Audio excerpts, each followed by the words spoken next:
This week, we save the date for the Book of Boba Fett. Check out some gut-punching spoilers from the High Republic Trail of Shadows and more.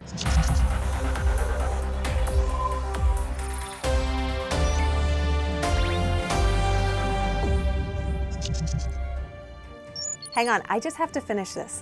As you know, I'm also a writer, so I'm trying my hand at a little epic space poetry. Just getting a little bit stuck. What rhymes with astromech? Blast the deck? Ouch, my neck! Criffenheck. You think on that one for me, and I'll get back to it a little bit later. Let's get to the news.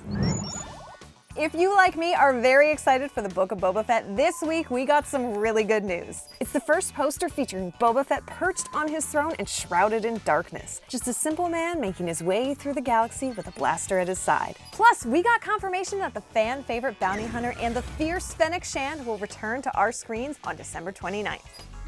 There it is. For more details and a closer look at that art, give a nod like you're just another awesome bounty hunter hanging out in Jabba's palace, and you'll be magically transported to StarWars.com/thisweek. There is no present, no today, no now, only the past, the future which unite, where what has been becomes what soon must be. This sage Jedi wisdom is brought to you by The Odyssey of Star Wars, an epic poem which hit store shelves on Tuesday. But for more of that elegant, unrhymed iambic pentameter from a more civilized age of ancient literature, author Jack Mitchell recently sat down with us to talk about his inspiration for the unique retelling. Turn the page and head to StarWars.com/thisweek now for the author's insights and an excerpt, or pick up a copy wherever books are sold. This week, we also got our first look inside the pages of Marvel's Star Wars: The High Republic Trail of Shadows, and it starts with a gut punch. Spoilers ahead if you haven't read The Rising Storm and are somehow blissfully unaware what Cav did. The murder mystery begins with the end of Loden Greatstorm and his poor Padawan Bell in the Battle of Grisal, then quickly sends us hurtling to Coruscant to meet half of the detective duo, the Private Eye Scion Holt. Okay, now let's see here. We give Cav and Scott a hard time for his diabolical storytelling, but this time, Daniel knows what he did. Take a closer look for yourself over on StarWars.com/thisweek.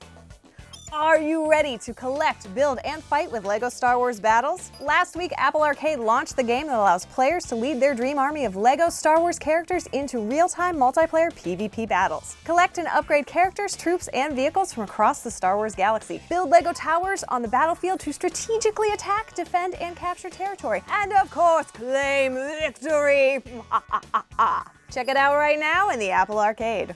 Speaking of LEGO fun, LEGO Star Wars Terrifying Tales is creeping its way onto Disney Plus tomorrow. Earlier this week, we got our first look at this poster art inspired by The Shining. Starting Friday, lower the lights, grab some popcorn, and get comfy for some frighteningly fun stories. Or, to quote the creepy twins I just ran into out in the hallway, come and play with us forever and ever and ever.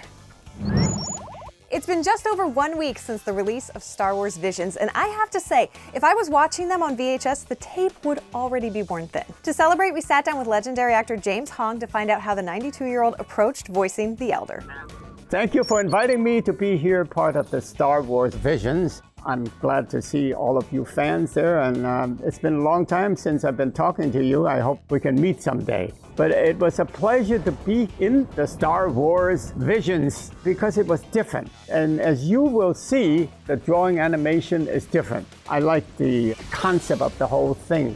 And to be the old Elder is an honor. A Jedi.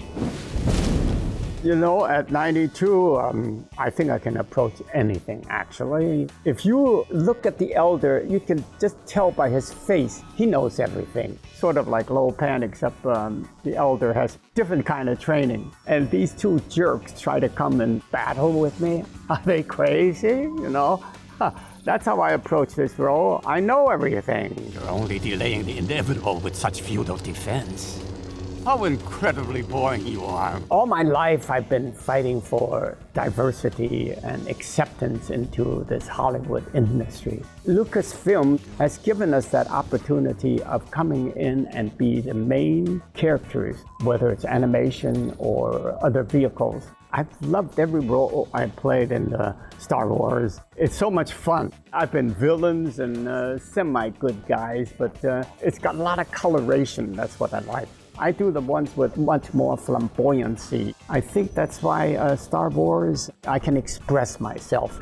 Thanks, James. You're the best.